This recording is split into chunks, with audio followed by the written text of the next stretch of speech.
You're listening to the Griffin Sports Insider Podcast, live from Hi-Ho Bar and Grill in St. Joseph, Missouri. It's our live weekly chat with Missouri Western coaches and athletes. Here's your host for the Griffin Sports Insider Podcast, Tommy Rezach.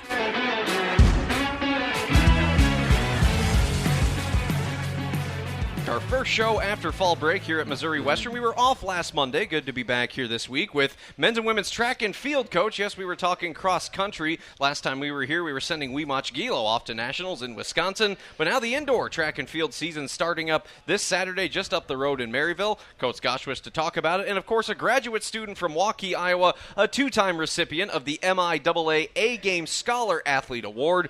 Abby Kinney joining us up here. So, guys, thanks for coming. And, of course, Sean, this is, my fifth year doing this thing. And, as always, the track season starts with this annual event, the Mel Churchman Classic. A lot went on, right, from the last time we talked about track, the outdoor nationals with Powell and Weemoch competing in steeplechase, and then about a 2-week period where, as far as we were concerned, there wasn't a track program that was then reinstated.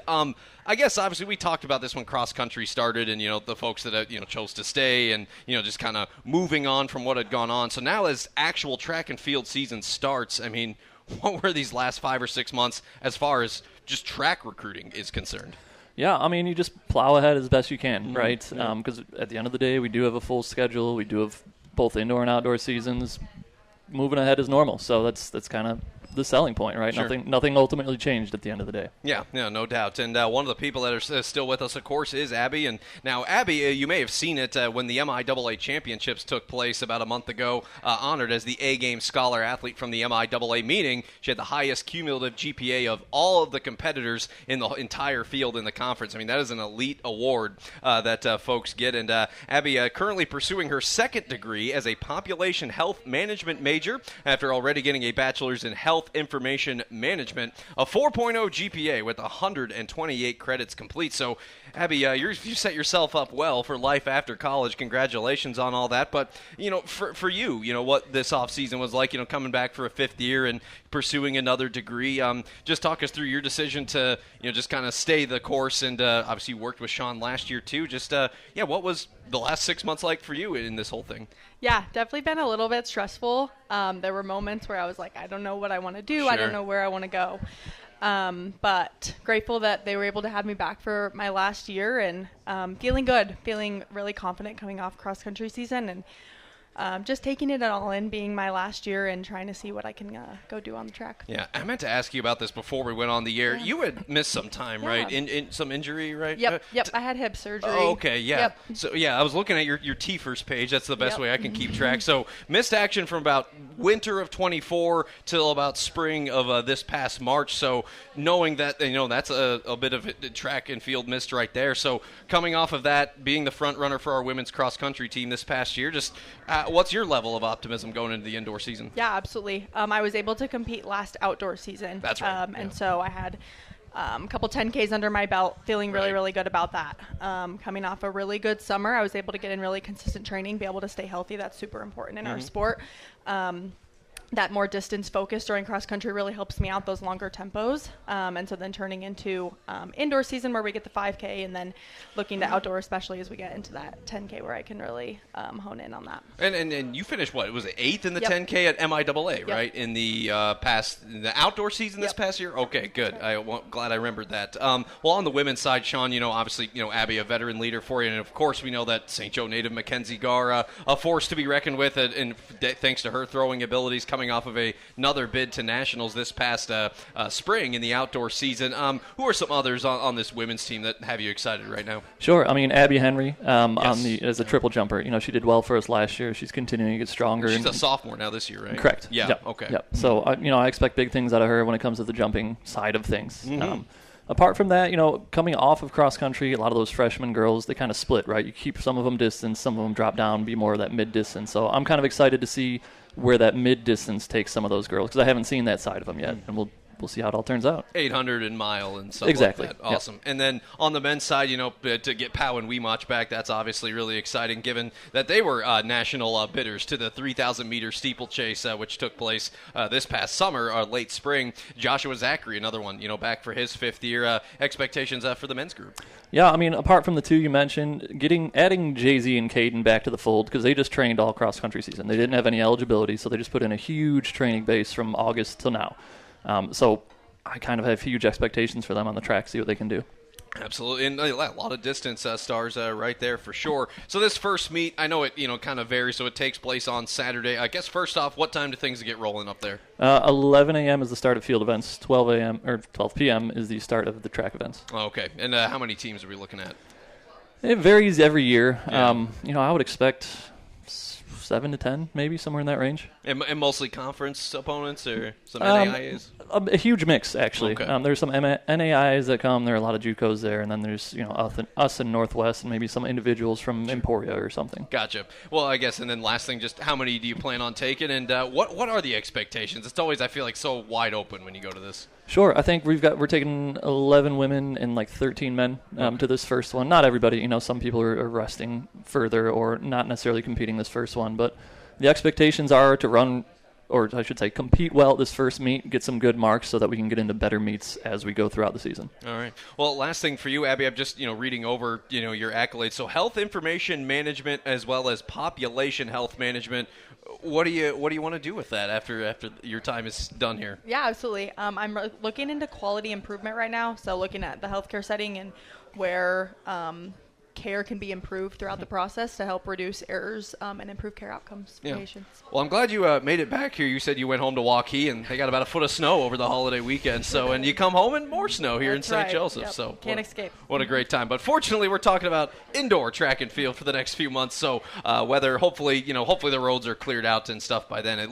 Weather looks dry after today. So Griffins go up to Maryville, the Hughes Fieldhouse, for the annual Mel Churchman Classic. That's this Saturday, December the 6th. We'll have a full recap with results once it's over on our website at gogriffins.com. Well, Abby, Sean, always a pleasure. Good luck up there this week. Appreciate it. There you go. Sean Gosewisch, Abby Kinney joining us here on the GSI Podcast. Again, Abby, the first Griffin to ever win that MIAA A-Game Scholar Athlete Award at 2 separate championship events. Did it at MIAA Outdoor Championships this past spring and again in the cross-country championships in the fall. So always a pleasure to talk to some of our best student athletes here. Let's take a break. When we come back, we'll talk volleyball. Speaking of elite student athletes doing some big things, our co-MIAA champions now get ready for the NCAA tournament for a second year in a row, facing St. Cloud State this coming Thursday. So before they hit the road for Kearney, that's the regional host, Jessica Fye, will talk to us about that preparation next on the GSI Podcast from Hi-Ho Bar and Grill. Continuing from Hi-Ho Bar and Grill on our GSI Podcast, talking Griffin volleyball now. Well, I tell you what, it feels like forever since our Griffins were last on the floor. It also feels like a long time since we watched the NCAA tournament selection show when Mo West was announced as a number 5 seed in the NCAA Central Region tournament,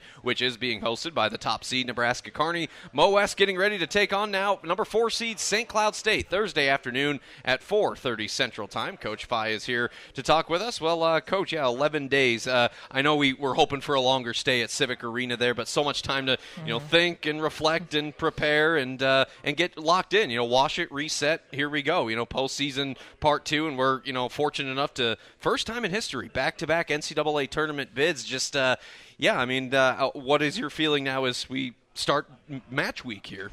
Yeah, I think we're excited. Like you said, it's been 11 days, and I feel like we got cut short there, the conference tournament week, and so then you just have more time to kind of mull over it, and those were some unfortunate days that weekend. Yeah. I was like, what are we going to do all weekend, Todd? I was just thinking we were going to play volleyball. But yeah, so we're ready to kind of get after it.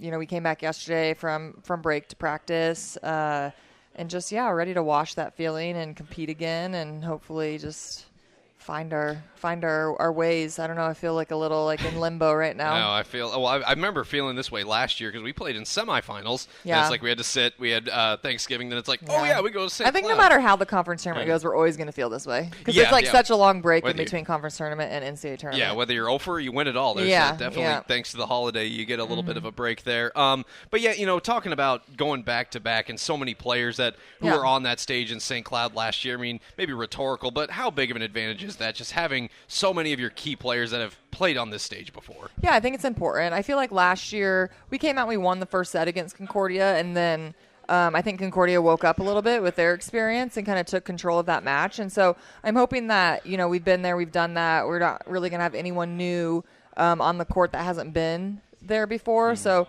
hopefully we're a little bit more settled in, a little more confident, and can just go play. I know they're probably chomping at the bit just to get out of the gym and practice and just be able to go play a match. So I hope that our experience takes us a little bit farther this year. And we've touched on this too, but before the selection show, it was kind of like head scratching, going okay, Central Missouri probably out, Emporia State on the bubble, and at the end of the day, 4 MIAA schools in an 8-team field. I mean, harped on this your entire tenure here, but this year especially. I mean, hats off to Pittsburgh State, right? They took Washburn to extra sets in the semis. I mean, it was that close, 1 through 8, and there you go, 4 schools in our league in the NCAA tournament. Yeah. I mean, I think it's going to be an important year for our conference just to have a successful NCAA tournament too, because we're all playing Northern Sun schools, so we want to represent the MIAA well, and compete well, and hopefully get some teams in the semis and in the finals and get out of the region. UCO made it out last year.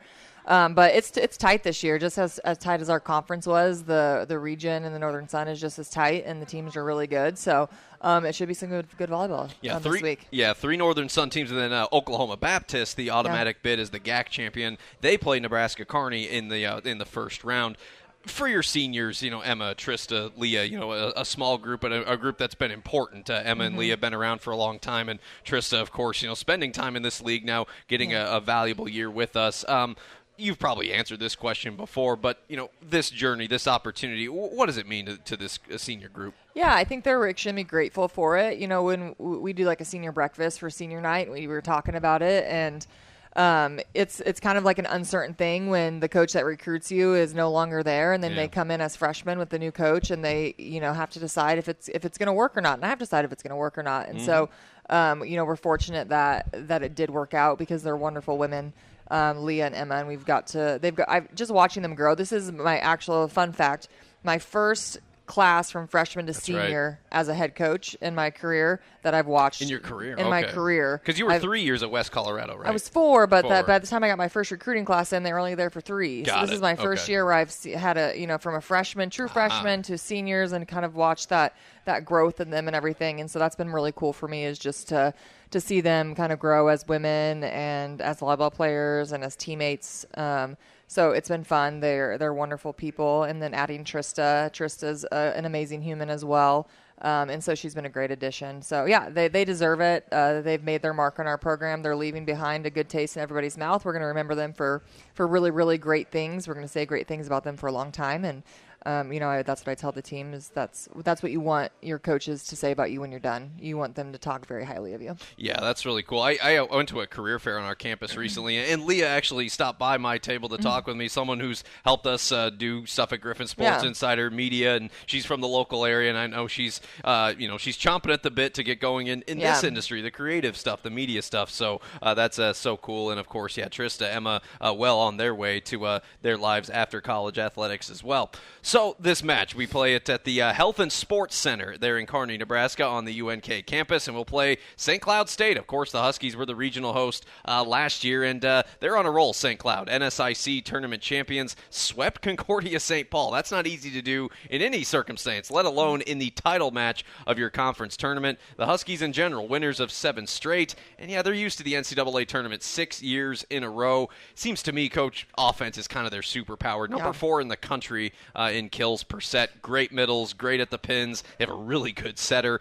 It's a tough draw. Any draw was going to be a tough draw in the Central region. And again, you've had time to think about it. What weaknesses are there to exploit with this team? Yeah, I mean, like you said, they're a very offensive team. We've been talking about that a lot with our team, of just, that's their superpower is they're really good offensively. They have powerful hitters pretty much everywhere. Their setter's done a really great job for them this year. She didn't play last year. They had a senior setter, so this year is kind of her debut year. And she's done a really great job running their offense.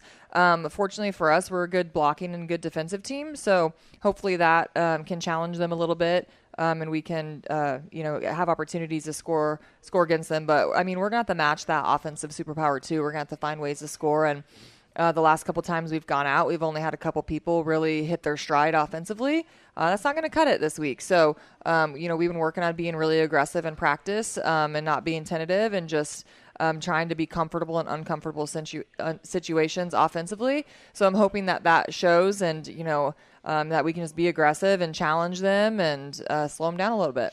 Yeah, certainly. And again, that match starting on Thursday at 4:30. So you guys take off tomorrow, right? Yeah, we're leaving tomorrow night after practice. Yep. Yeah, okay, about a 4-hour drive, and then so a day of practice on Wednesday, and then wake up Thursday and basically just get ready, right? Yeah. I mean, I think this is an experience, and leaving Wednesday would have just rushed us to get there. We practiced at 2, so we'd have to leave pretty early and get there. And so I just want our team to really enjoy the opportunity that's in front of them. And I told them this before the selection show. It's like this region is so tight.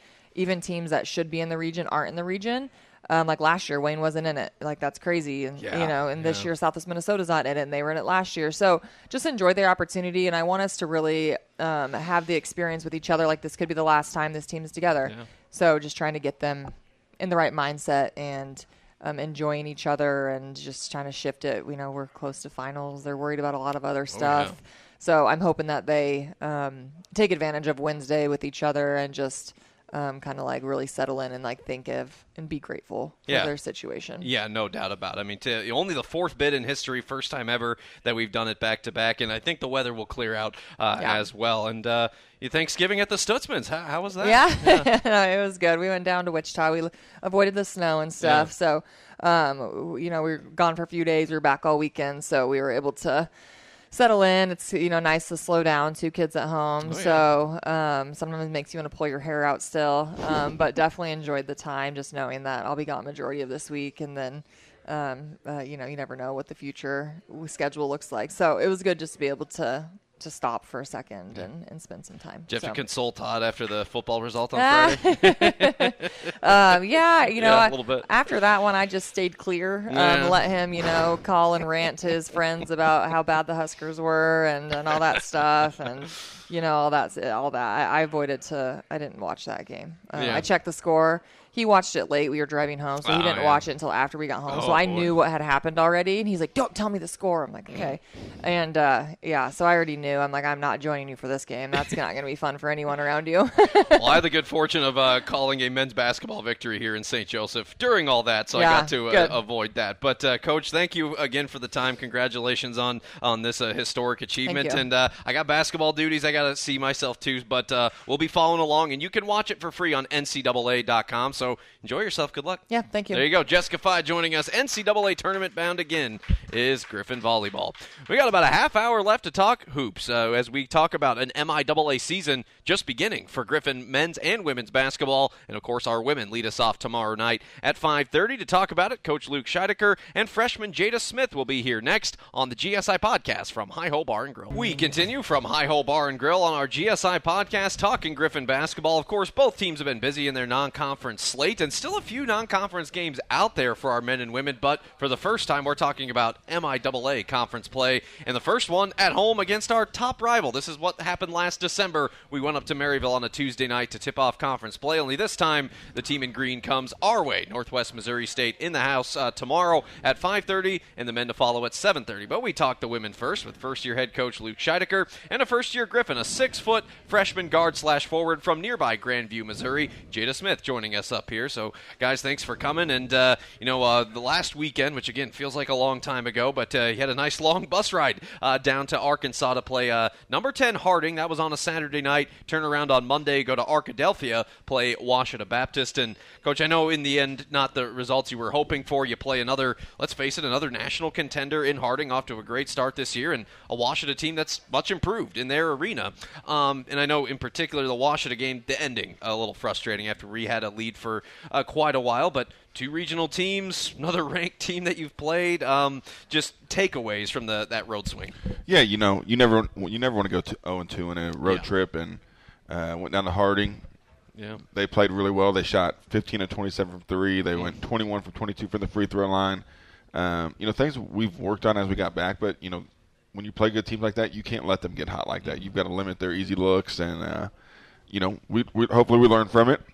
We're not far off though. We felt like we made a run in that game, and Jada herself, she made some big plays in that run and got us back into it, and then they just made some timely threes. And that's what happens when you go on the road. And that's our experience of playing together, and learning how to stop those runs as they're going on, and kind of gathering their composure and then make another run at them.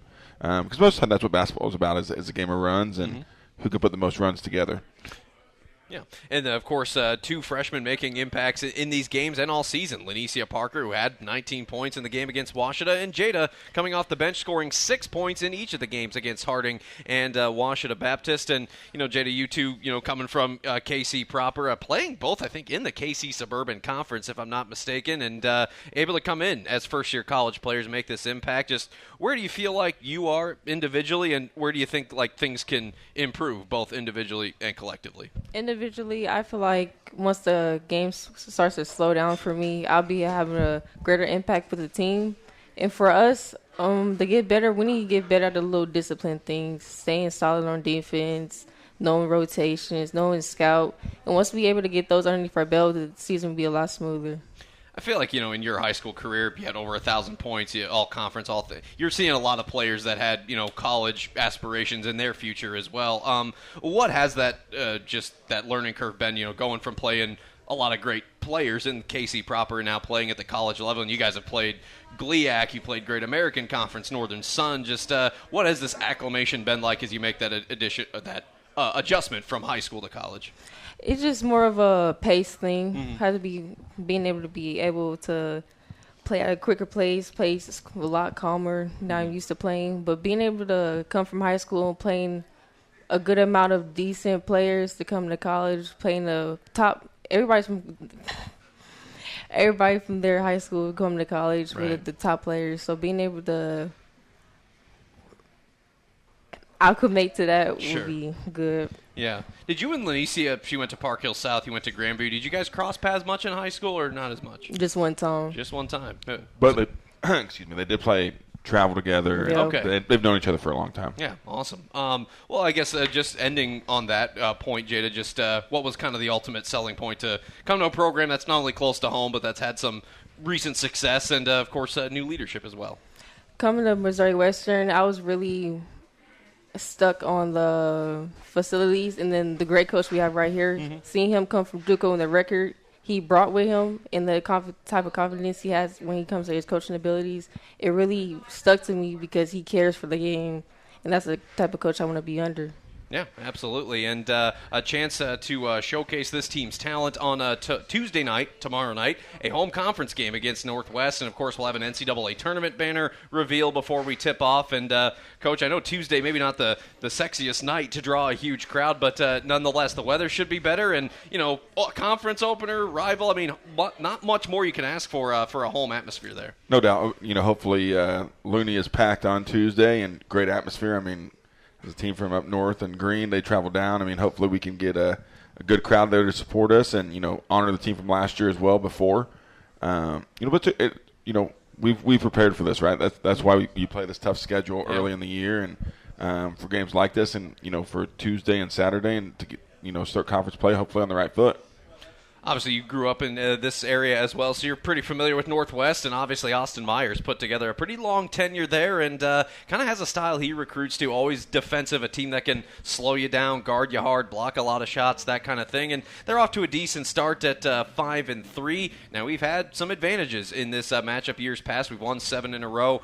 Just kind of watching them here this year, where do you feel like we could have some advantages in this matchup? Yeah, we're a little different of a team than them. We're trying to play with maybe a little bit more pace than they are, and where they're trying to play a slower tempo. But he does a great job with them. They defend at a high level. They do a good job. I would say both teams are very similar in the fact that they're trying to control the tempo of the game. We're trying to play a little bit faster. They're trying to play a little slower. But they've got good skill sets. They've got good solid guard play. They're tough. They defend.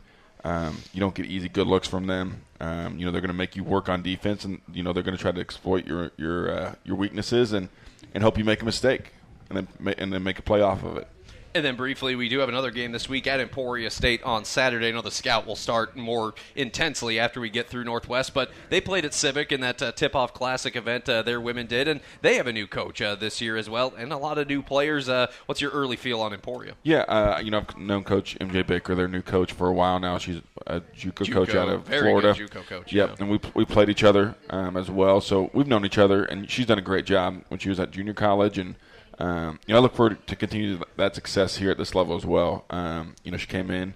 She had, I think, 8 returners from last year. So, she did have a decent amount come back. But then, they're a solid team as well. When they were down here at Civic, they struggled to score a little bit, but they've been doing really well lately in that and scoring more points. And, going on the road's never easy, especially in MIAA. Like, if you don't show up to play, you're going to be in a dogfight. Yeah, and that's a community that they pack them in. They have a kind of an old-school gym, and it doesn't take a lot to get loud there at White Auditorium there in downtown Emporia. That is on Saturday, but, of course, we got the home game against Northwest tomorrow. Jada, just any final thoughts from you? I mean, conference play, a local crowd, perhaps a partisan crowd in our favor that's coming out.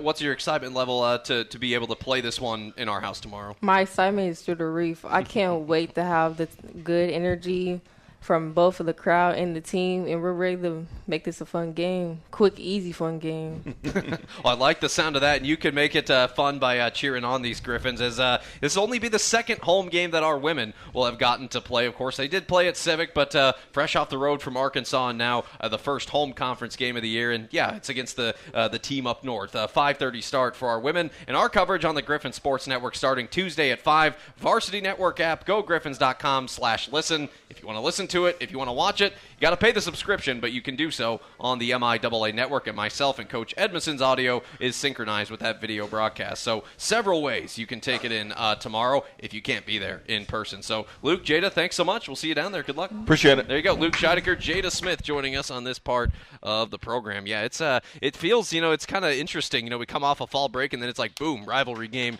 the very next day. So, it's a quick adjustment, but, we're back in session and still got a few weeks. Still got a lot of games till we get to the holiday break for Christmas. So really exciting to tip off conference play this way. Of course, it's an exciting start for the men, too. Coming in with a 6-2 record, they face Northwest tomorrow. We'll talk about it with Brooks McKowen and Noah King on the GSI Podcast from Hi-Ho Bar and Grill. Continuing from Hi-Ho Bar and Grill, our final segment of today's Griffin Sports Insider Podcast. Nice and warm on the inside as we're dealing with some snow on the outside here today on this first day of December in St. Joseph, with men's basketball head coach Brooks McKowen and a 6'2 senior guard from Caledonia, Minnesota, former All-American at Kirkwood and two-time Great Lakes Valley Conference performer at Upper Iowa, and looking like a pretty good performer for Mo West in his first year, Noah King with us to talk about what was a good week for Mo West. Yes, campus was on holiday break, but our Griffins were in Liberty on Tuesday to face William Jewell, back home on Black Friday to take on Arkansas Tech. 2 sizable victories, 82-56 at Jewell, 90-72 in a comeback win against Tech just a few days ago. Coach, starting with you, I mean, good-looking wins on paper. They were fun to watch. A lot of offense, a lot of pace, strong second halves in both of those games, and a lot of people, different people, doing big things on different days. You get a Thanksgiving holiday in between. Just a lot of fun to watch those 2 games. Your thoughts on it? Yeah, it's been a little bit of a grind of a stretch for our guys. 6 games in 14 days. Yeah. So I give our guys a lot of credit, for staying healthy, keeping their legs in it, battling through some bumps and bruises here and there. We've had some, ankles and different things. But I think our guys are starting to really play well together. I think that's the biggest thing that, we learned with the Jewell game and Tech game is they're starting to figure each other out more. They're starting to get comfortable with each other. They're stepping into their roles and understanding what they do best and how to help the team. And then we, Quincy game, we kind of had our chances to put them away, and we didn't. And then we figured that out with Jewell and Tech, and, we had to come back in the Tech game. But when we got in our flow and started doing things, we were able to put them away when we needed to, and I think that was a big step for us. Yeah, and of course on the comeback effort on Saturday, Griffins were down 4 at halftime, and this guy setting an NCAA career high with 31 points on Saturday, had 12 points as well against William Jewell. And Noah, that's 60 minutes on the floor, and we just got done talking about just the amount of games in this period of time, and back at it tomorrow. Obviously, you've been doing this for a long time in your career. Just how important is it, though, for athletes young and old to find that healthy routine of staying locked in, getting in the gym and getting shots, but also getting your rest, getting your treatment and things like that? Yeah, I think it's very important, just listening to your body and what you need to do. Trevor, our trainer, does a great job with us, so making sure you get in and see him and, get some work done on those bumps and bruises. But then, the coaches are good about taking care of us. And, we had a couple non-contact practices in that run, too, of the 6 games. So I think we did a good job of staying fresh and still getting our work in between the games. Yeah. And Brooks, we talked about a little bit on Tuesday that you'd have at least some guys that would, stay here over the holiday with games on Tuesday and Friday. I understand you got a good group of guys together on Thanksgiving to eat something, but you ate it out as you're still kind of moving things into the house. Yeah, we weren't really able to send them home. We tried to do an early practice and a late practice, so anybody that was close could get home if they needed to. But we knew most of them were going to be here and be around, and we wanted to make sure that we got them together. We still wanted to celebrate Thanksgiving together. We did it at Cracker Barrel and picked the right time because the Chiefs were playing, so it was pretty empty in there. We were able to get in, and nobody left hungry, I'll tell you that much. So we've definitely fed them a lot over break. Oh, that's terrific. Even if the Chiefs weren't as terrific, no, that's fun to get together there. Noah, looking at the commentary of these past 2 games, we post the recaps online, we see comments, and then just talking with people in and around the place. The phrase I keep hearing is about how fun this team is to watch, and fortunately, I know what that's like. I get to see you guys all the time. From a player's perspective, if someone were to ask what makes this team special, what's making it fun right now, how would you answer that? What makes this team so fun to watch? I think our style is a big thing with that. We're pretty up-tempo, and, a lot of different guys get to make plays. And, it's fun to see, everybody have an impact on the team and on the game. And then just, the amount of guys on our roster, with their skills and abilities and different ways to impact the game. And, you see a lot of guys have the ball in their hand and make plays for the teams and things like that. That's enjoyable for the fan to watch. It's a little bit surreal considering, 2 of your Upper Iowa teammates are starters. You 3 are on the floor a lot. Of course, your former head coach here. Is it almost surreal when you look around? It's like it's kind of the same, but just different colors at times. Yeah, I think that was also a big selling point to us, too, is we knew we'd kind of get to be playing in the same system for the same staff and knew each other. But, that's why we've enjoyed playing for Coach. And, we brought in a lot of new guys, but it's still pretty much the same system and things like that. And it's a very enjoyable brand of basketball, definitely to play in, but as you mentioned before, I think also for, the fans and community to watch. Well, hopefully we'll get some of the fans and community out tomorrow night. It just happens to be our conference opener against a top rival, Northwest Missouri State. Not only a chance, Coach, for our team to stay on a roll, but a chance for our fans and our student body to make a difference, to be that, the 12th man or the 6th man in this case. I've seen you on social media pleading for folks to come out, and just how hopeful are you for a primed atmosphere tomorrow? Yeah, we're excited for it. Yeah. We've heard a lot of that coming into here about how good the community is and how good the crowds can be here and what our students can be. And, on the same side of that, we always talk about with our guys about getting out and supporting everybody. And they have. If you've been to any football games, you see them in the front row cheering those guys on. They've been at volleyball games in the front row. They've been to soccer games.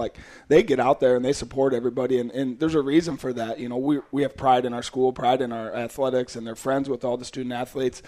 And then in the same sense, we hope that comes back to us too, on big games like this on a Tuesday night versus, your conference rival. And we're hoping that people are excited about the game. We're hoping they're excited to come out and watch the women and watch us play and bring that atmosphere that can win you a game, because it honestly can. If you have an elite student section and an elite crowd, it takes your team to another level. I've seen it multiple times when we were at Upper Iowa, and I think that we have the ability to do that here. It's just hopefully it can get done. Absolutely. I know Adrian Lauer, who's helping us with our audio today. I know him and his group, the athletic band. They've got some fun things planned for these home games coming up. Talking to these opponents here for a minute now. Northwest coming in at 6-2, identical record. They've already matched their win total from last year, so they're having a better start under second-year head coach Matt Keeley. But Coach Keeley kind of trying to reinvent a little bit still. A lot of new pieces, a lot of transfers. 2 of Northwest's 6 wins against NAIA competition, but nonetheless, they went to Hilliard. They they won a couple of games against Northern Sun competition, and they still got a couple of pieces, Trey Moala, Jack Radigan, that were in the Ben McCollum system that have stayed the course with Coach Keeley, and now they're reaping the rewards of staying in patience and letting their careers develop. What do you make of Northwest? They're good. It's a good basketball team. We've seen them play live 4 times. They were in the Hilliard. They're down with the Tip-Off Classic. So we've seen them live. They've got a lot of pieces. They've got some guards that are pretty shifty and can go. They've got an off guard that can really score it and can really play. And then a couple bigs. You talked about the bigs that were left over with them. They're a good basketball team. It's going to be a good test for us. I think it's going to be a fun game.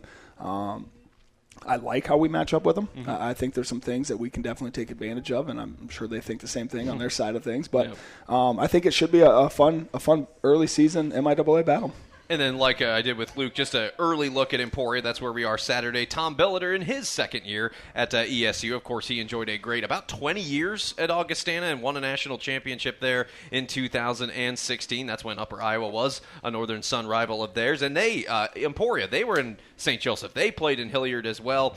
2-4, but competitive in each game. 3 of their 4 losses by 5 points or less. They've only played 1 home game so far as Emporia 2, so they get us at home Saturday. What's your early feel on them? We've had some battles. When he was at Augie, we definitely had our battles. And the year they won the national title, we had them beat at our place and had a chance to win it, and they came back and won it. They were an unbelievable team. But we've had battles over the year, and Coach Billiter does a great job and still does a similar system, which – we're a little bit kind of hitting, knocking heads and stuff. We're trying to go against each other. So I'm sure it'll be an intense game. I'm sure it'll be a fun one. We watched them play here, too, in our tournament, and they've got some talent and can play. I haven't dove in, necessarily to the schematics of things, but it's going to be a good road test for us. Well, I think when I did my Augie prep, I looked it up that you had beaten Billiter's Augustana team 8 times in your time at Upper Iowa, and given what he accomplished in that time, that's a pretty healthy number because, he had that team, Augustana, in the Central Region rolling when he was there, and he's kind of trying to build what Craig Doty had built up. Craig Doty left Emporia a couple years ago. Now he's at Houston Christian, and now Coach Billiter, a veteran coach at our level there at Emporia. Noah, final thoughts from you. MIAA play. You saw, hints of MIAA your first couple years there at Upper Iowa. I know Brooks would, schedule a lot of those in the non-conference. So now that you get to do it as a member of this league, just what feeling does that take on as it's here? We're getting ready to do it. Yeah, I would say excitement. Ready to get rolling with it. Obviously, tomorrow's a big one for a couple of reasons. Obviously, it's the first conference one of the season, but also being a rival adds to it.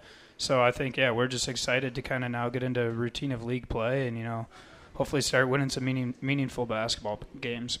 And the Griffins have found some purpose and some advantage at home. 4-0 so far here in St. Joseph. 2 of those wins against Hilliard, the Quincy game, and then in Black Friday. What a nice win against, I think, a pretty good Arkansas Tech team. That team had some talent on their side, played a good first half. But Mo West, 18 of 27 from the field the second half, 13 made threes. Yeah, that was a fun one the day after Thanksgiving, and the Griffins looking to build off of that momentum. 6-2 Northwest, 6-2 Mo West in the Battle of Highway 71. Their tip-off at approximately 7:30 or 20 minutes after the conclusion of the women's game. So after we cheer our women to victory, stay in your seats, get your snack, do what you got to do, and settle in on Tuesday night and help these guys cheer on to victory.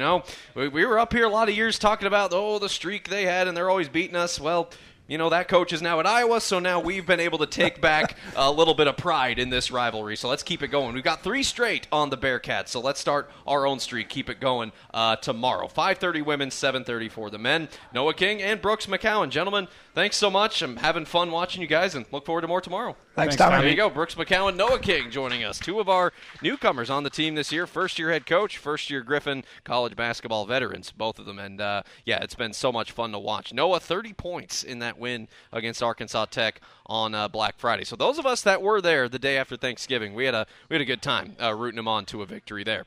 That will do it for our show today. Want to thank all of our guests, Coach Jessica Fye, Sean Gosewisch, Brooks McKowen, Luke Scheidecker, student athletes Jada Smith, Abby Kinney, and of course Noah King were our guests today. Adrian Lowry assisting with the audio, Jason Holland on the video camera, and of course Mark and his great staff here at Hi Ho Bar and Grill patronizing us, all of our guests here today at Hi Ho. And we're back next Monday, December the 8th. Just a little programming note, we will be here the 8th and the 15th. Those will be the last 2 shows of 2025 before we adjourn for the Christmas break. So still 2 more shows here this month before we take another break for the holidays. I'm Tommy Rezach. Thanks so much for tuning in. We'll see you tomorrow night for a rivalry showdown against Northwest Missouri State, and I'll also talk to you this Saturday from Emporia on the Griffin Sports Network. Thanks for being with us. So long.